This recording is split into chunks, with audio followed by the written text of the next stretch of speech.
Olá, muito bom dia para você que nos acompanha nesta manhã de quarta-feira. Seja bem-vindo ao Bom Dia Senar Mato Grosso, um programa que você sabe sempre traz aqui e leva até você informação importante que faz parte do leque de treinamentos e cursos oferecidos pelo Serviço Nacional de Aprendizagem Rural aqui de Mato Grosso, mas a gente sempre reforça que a informação é importante para você de todas as regiões do país. E você sabe que ao longo do programa você pode participar. Aliás, é importante que participe, que nos mande pergunta sobre o tema do dia pelo telefone que está aparecendo aí na sua tela. É o 6599-212-1055. Só enviar uma mensagem para o WhatsApp, a gente recebe aqui, lê aqui no programa, registra a sua participação e, é claro, tenta responder a sua dúvida. O programa de hoje eu recebo Carlos Paim, que é instrutor credenciado junto ao Senar. Carlos, bom dia, seja bem-vindo. Bom dia, Patrone, bom dia a todos que nos assistem nessa manhã. Maravilha. Carlos, é a primeira vez que está participando aqui conosco e hoje vai falar sobre qualidade de vida na atividade rural.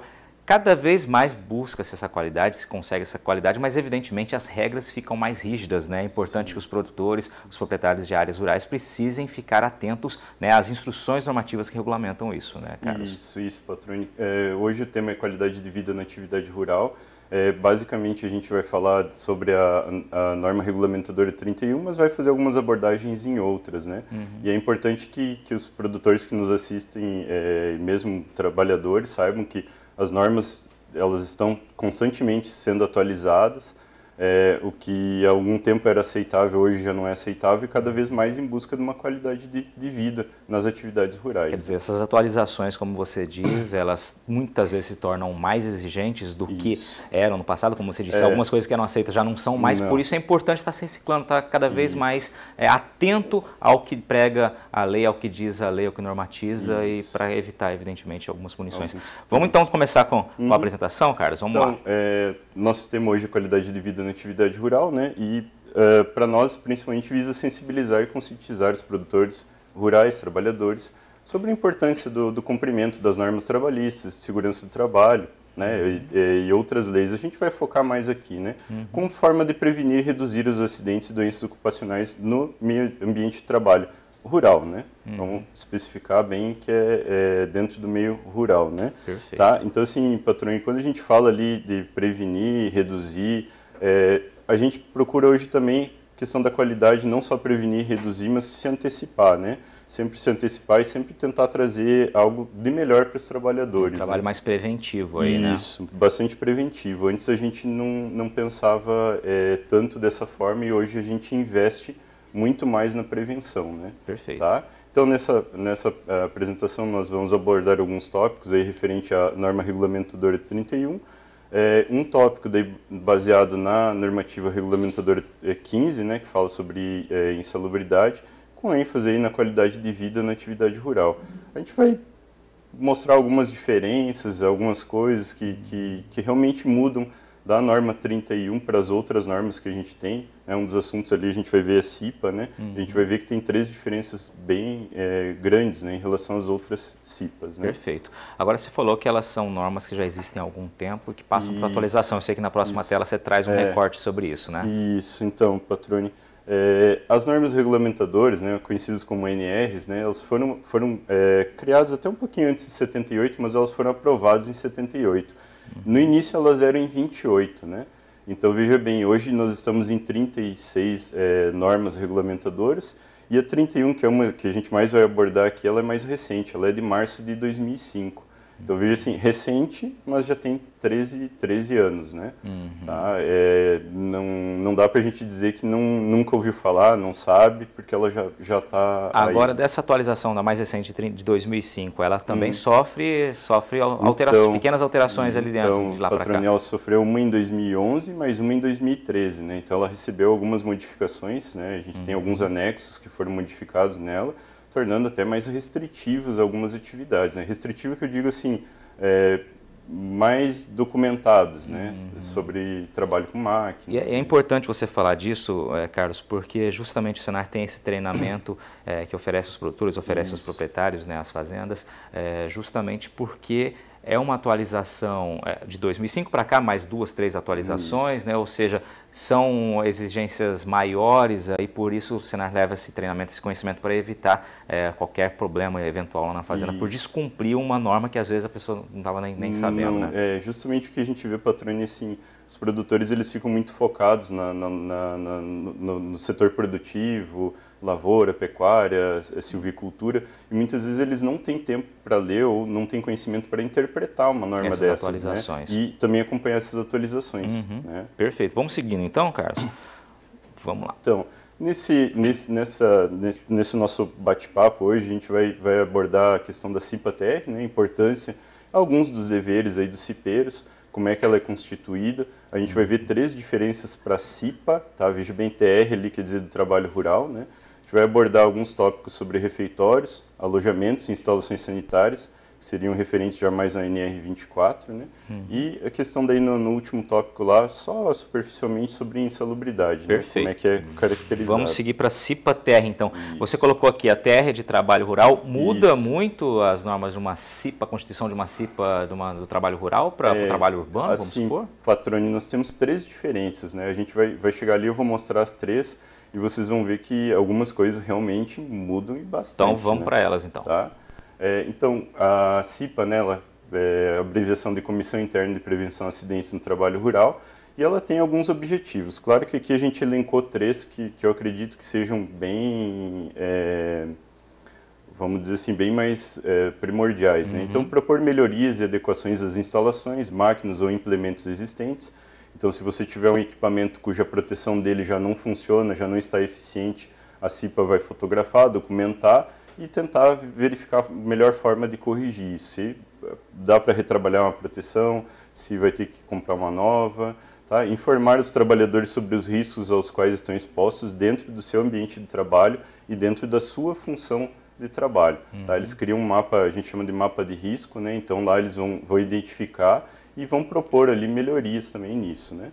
E a terceira aqui, que eu acho assim, a gente sabe, nunca quer que aconteça, mas pode ser que aconteça. Então, no caso de um acidente, realizar a investigação do mesmo, trazendo de forma conclusiva o que houve. Se foi uma falha na máquina, se foi uma falha na proteção, se houve um erro no processo, se houve um erro humano ali, falha de manutenção, ou mesmo uma falha na operação da máquina. Né? E essa comissão que já vai buscar essa informação. É a CIPA que vai buscar, os cipeiros, né, na verdade, que vão buscar essa informação. Então, como que a CIPA-TR ela é composta? Né? Ela é dimensionada conforme a quantidade de funcionários. Então, a partir de 20 trabalhadores, a gente já passa a ter que ter uma CIPA, né? E ela tem algumas peculiaridades. Né? Então, sempre ela vai ser composta em número par, tá? Justamente porque metade dela é eleita pelos trabalhadores através de voto secreto, não pode ser um voto aberto, tá? Tem que ser secreto, com urna e tudo mais. E a outra metade é indicada pelo empregador. Tá? Veja bem, Patrone, aqui começa a primeira diferença da CIPA-TR para a CIPA, digamos aqui, do meio urbano. Né? Então, na CIPA-TR a gente tem um coordenador e ele será em alternância, ano escolhido pelo empregador, ano seguinte pelos trabalhadores. Na CIPA a gente tem um presidente e um vice-presidente. Tá? Então, assim, funciona de uma forma um pouquinho diferente, né? Então, a gente vai ver depois são 2 anos, né? Então, primeiro ano tanto faz ali pelo empregador ou pelos trabalhadores, e no ano seguinte alterna, né? Esse coordenador, né? Perfeito. Deixa eu só chegar para uma informação que você destacou. A partir de 20 trabalhadores precisa ter a comissão formada, né? A gente conversava antes do programa ir ao ar. Por exemplo, se eu tenho uma propriedade em que eu tenho 15 funcionários, 10 funcionários fixos, e aí eu preciso contratar safristas lá na frente, né, para um período determinado, ultrapassando esse número de 20, eu preciso constituir?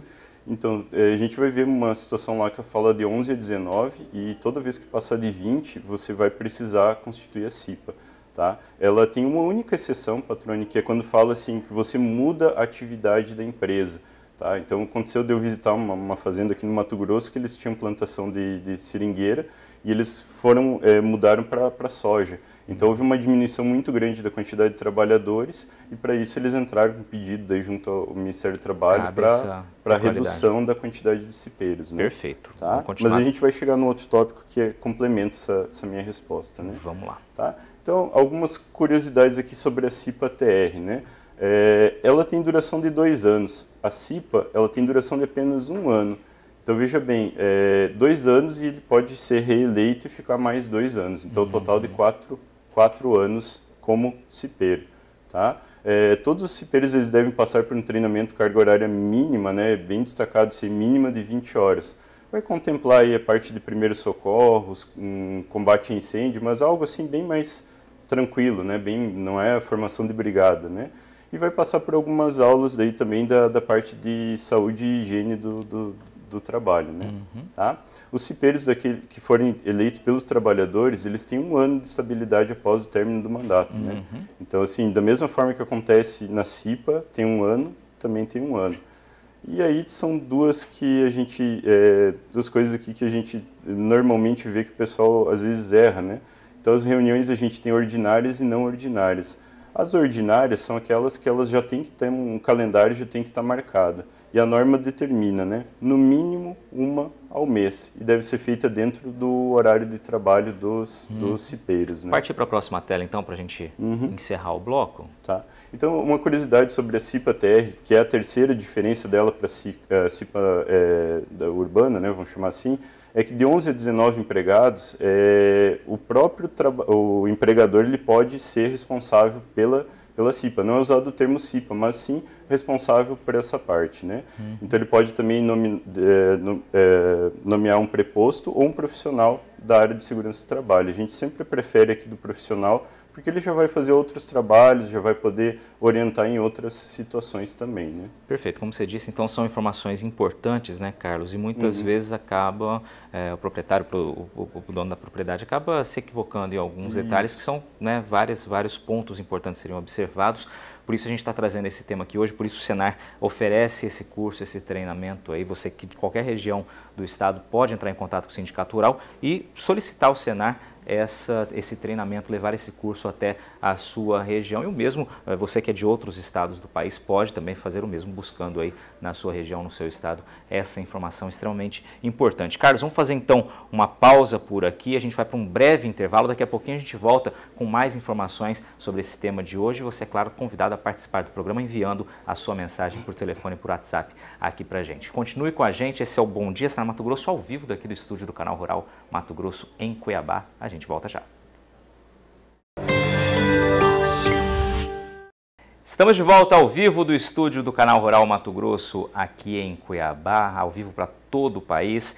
Esse é o Bom Dia Senar Mato Grosso e hoje comigo aqui no estúdio está o Carlos Paim, instrutor credenciado junto ao Senar Mato Grosso, e a gente está tratando de um tema muito importante que requer muita atenção porque ele é cheio de normativa, cheio de detalhe, de conhecimento, que é justamente as normativas que visam a qualidade de vida na atividade rural. Carlos, você trouxe um início abordando de maneira macro o tema, né, falando das regulamentações, das normas, né, e que ela passa por atualizações aí que acabam exigindo que o pessoal da fazenda fique mais atento a essas alterações para andar na linha do que de fato diz a lei e acabar não sofrendo punições aí. Vamos lá, você trouxe informações sobre a CIPA-TR, né, a comissão que interna ali de prevenção. Vamos seguir, porque agora você trouxe mais alguns pontos de destaque. Vamos começar com o refeitório. A gente, como eu falei lá no início, eu trouxe mais alguns tópicos assim que às vezes geram dúvidas, né?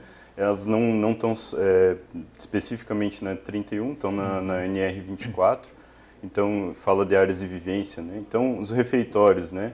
A norma deixa bem claro algumas coisas, outras a gente tem que se basear, trazer de outras normas, né? Mas deve possuir boas condições de higiene e conforto, né? Algo que a norma fala na 24 e na 18, né? Mesas com tampos lisos e laváveis, né? É imprescindível a higienização, né? Desses tampos, das mesas, né? Dos assentos. Tá? Dentro do refeitório tem que ter disponibilidade de água potável a todos os trabalhadores, né? Aqui a gente vê algo que normalmente dá bola na trave aí, quando acontece alguma fiscalização, né? Então, tanto depósito de lixo como lixeiras, eles devem possuir tampas. Tá? Veja bem que é algo muito simples, né? Evita moscas, evita roedores, né? E muitas vezes acaba passando batido, né? Deve ser dimensionado também de acordo com a quantidade de trabalhadores, né? A norma permite que seja escalonado o período do almoço, né? Das refeições, né? E algo que eu vejo na área rural, assim, que infelizmente acontece com certa frequência, é o uso de copos coletivos, né? Não é mais permitido, né, Patrone? Isso aí até por questão de higiene não ou pode... Ou tem aquele, oferece o descartável ou cada um tem o seu ali? Tem casos assim onde é aceito, por exemplo, no almoço que se use o copo de vidro e depois ele seja higienizado de novo, né? Mas a gente já parte direto para o descartável porque a gente sabe que não vai ter problema de higienização, de acomodação desse copo depois, né? Ainda na parte que você falou do copo, me recordou aqui a história dos talheres. Tinha muita polêmica no passado, falava sobre cabo de madeira. Pode, não pode?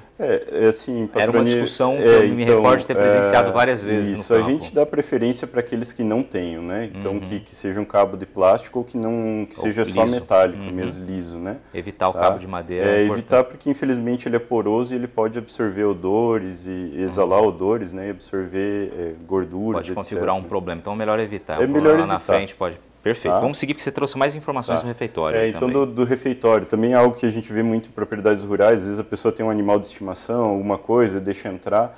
Não deveria, sabe? De forma alguma, né? Tá? Realizar a limpeza antes e após cada refeição e proporcionar conforto térmico aos trabalhadores, né? Tá? Isso aí lá ele diz através de forma da ventilação natural e aí eu coloco uma situação do nosso estado aqui onde as temperaturas quase não tem ventilação, são bastante elevadas, né? Então, assim, que se use um outro meio, pode ser mecânico, ventiladores ou ar-condicionado, né? Não é obrigatório ar-condicionado, mas se a temperatura se elevar demais, você vai ter que utilizar para poder proporcionar esse conforto, né? Perfeito. Tá? Mais algumas curiosidades? Água potável. A água potável, isso é uma curiosidade. Ela deve ser sempre fornecida à vontade aos trabalhadores. Pode ser, sim, acondicionada em garrafas térmicas, né? Desde que devidamente higienizadas. E deve estar em temperatura abaixo da ambiente, né? Até para que, quando ele ingerir a água, proporcione a ele também conforto térmico, né? Não só a questão da reposição, mas também o conforto térmico ao trabalhador, né? Perfeito. Então, refeitório, água potável, esclarecidos os principais pontos aí. Isso. Tem um agora que também causa muita dúvida, alojamento. Então, esse pessoal patina? É onde chega a maior preocupação aí? Quando então, você passa o curso? Alojamento, assim, a gente nota assim, uma preocupação bastante grande de uns anos para cá. Veja assim, a gente viaja, ministra cursos pelo Senar e a gente vê uma preocupação bastante grande aí com questão dos alojamentos, né? Então, tem que ser separado por sexo, tem que ter armários individuais para guarda de objetos pessoais, tá? Esses armários, eles têm medidas, a norma traz uma série de complementos, né? Tá? Então, tem que ter recipientes para coleta de lixo, né? Reforçar, né? Com a tampa, tá? Camas com colchão separados no mínimo de 1 metro para que haja... para que você possa se locomover entre as beliches, né? Também é permitido que seja usado beliches, tá? Mas não o que a gente via antigamente, que eram as triliches, né? 3 camas, né? E a norma coloca também um espaço lá entre uma e outra de 110 centímetros do colchão para a cama superior, né? Para que tenha um vão livre maior, né? Tem mais ainda aí, né? Tem mais. Então, fornecer colchões adequados ao tamanho e peso dos trabalhadores, né? Isso aqui é algo que tem que ser individualizado, pesos diferentes, tamanhos diferentes, né?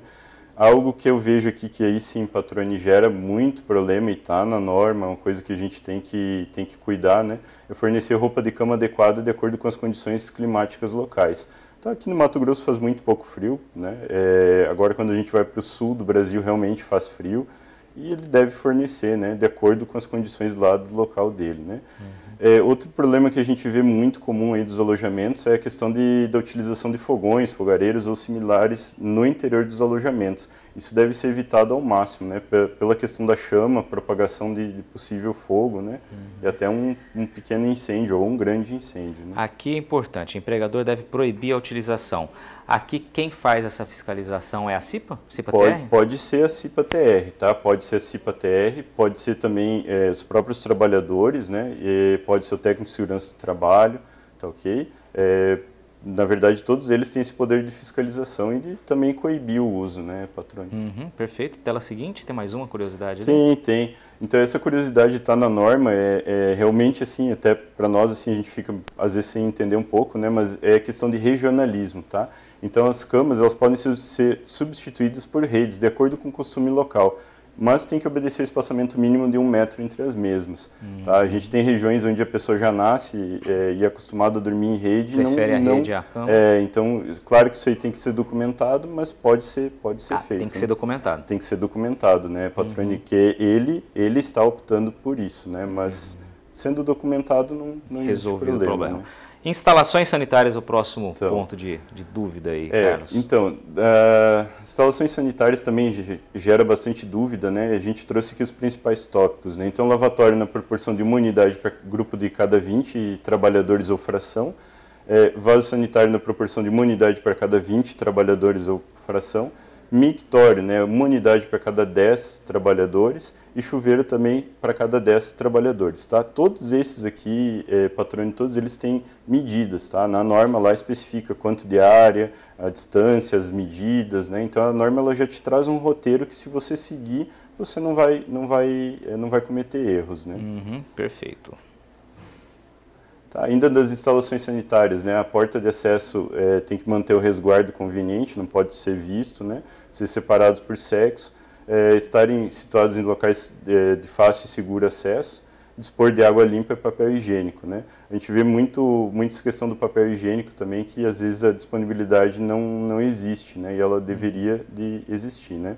Tá, e também possui recipiente para coleta de lixo, né, também vou reforçar lá a questão e que tem que ser fechado, né, Patrônio? Tranquilo?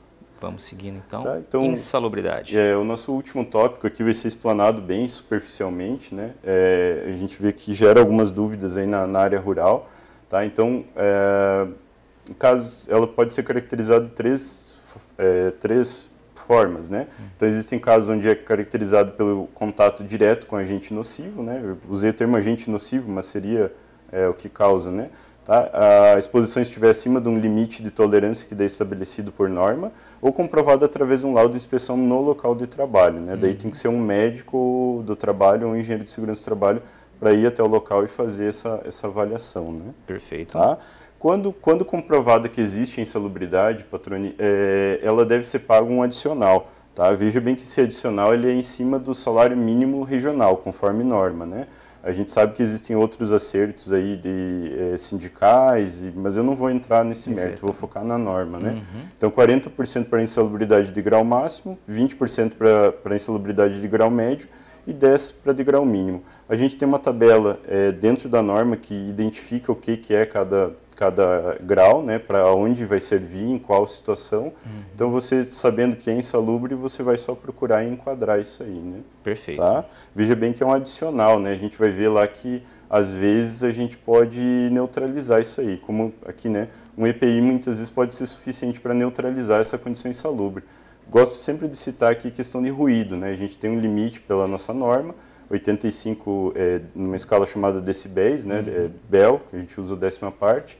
Então, se eu der um EPI que neutralize, que diminua essa condição, eu não preciso pagar a insalubridade para o meu trabalhador. Né, tá? Existem casos mais complicados onde a gente tem que começar quase que do zero, né? Uma reorganização do local de trabalho, utilizar equipamentos de proteção coletiva, ou por vezes até trocar essa máquina, ou trocar a condição, ou fazer algumas outras adequações para poder suprir isso, né?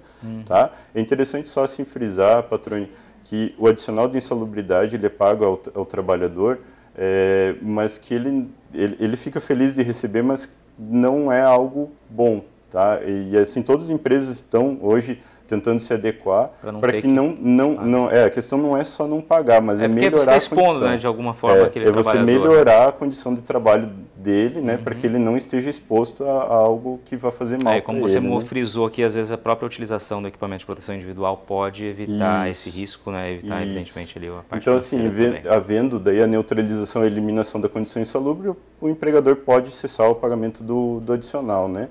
Essa eliminação ela tem que ser caracterizada através de uma avaliação pericial, né, órgão competente, mesmo um engenheiro de segurança do trabalho, um médico do trabalho, e depois isso vai para o Ministério do Trabalho. Né?